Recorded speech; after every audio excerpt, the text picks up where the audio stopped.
Hey guys, welcome to another video.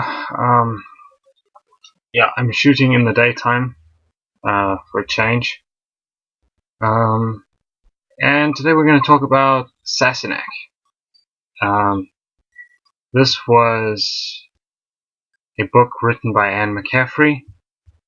It was co-authored by Elizabeth Moon, and it's basically a revenge story.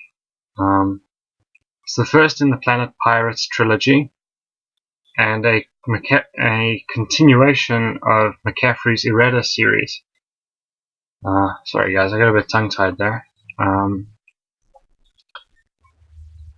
So the story follows Sassinak, this woman who is effectively orphaned when a pirate raid on her planet basically just wipes out everybody she knows. And she's she becomes a slave. When she's rescued, she ends up joining the Navy, and goes looking for revenge, basically. It's part of the Errata series in terms of it's a continuation of that series.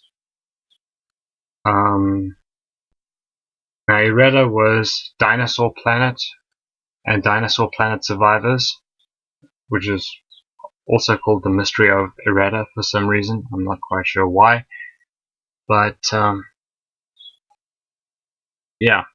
So Sassinak is technically the third book in the series.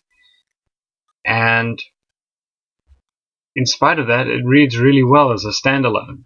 So if you've never read the Dinosaur Planet books, you don't need to worry about it, because they only make a couple of references to those books, and it's kind of blink and you'll miss it, so not really a big problem. Characters are all likable for the most part. I mean, there were some that irritated me, but I mean, they're all very very likable and relatable. A lot is left to the imagination. So you get it's much like McCaffrey's other books.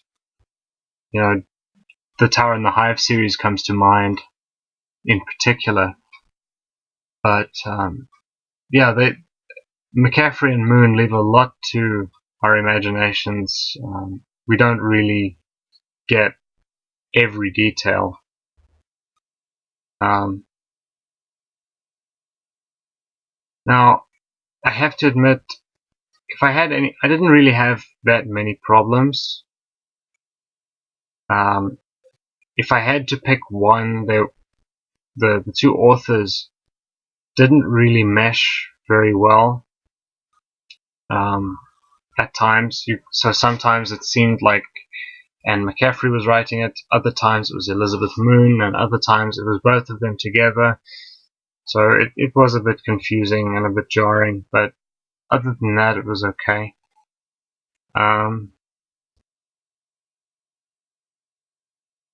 So yeah, if you haven't read the Errata books, it can be a bit confusing, but it's, as I said, it's not strictly necessary. You don't have to read them in order to understand what's going on. And yeah, all in all, it's well worth a read. So if you haven't checked it out, I highly recommend that you do. Admittedly, it's probably not one of my favorite Anne McCaffrey novels, but it's definitely worth reading and checking out. So yeah, I guess that's it for the review. Wow. Normally I have reviews that are like 15 minutes in length, and this one is just under 5 minutes. Alright, so anyway guys, that's it for the review. Let me know what you thought. If you've read this book, what did you think of it? If you haven't read it, are you likely to read it? And yeah, I guess I'll see you next time. Cheers.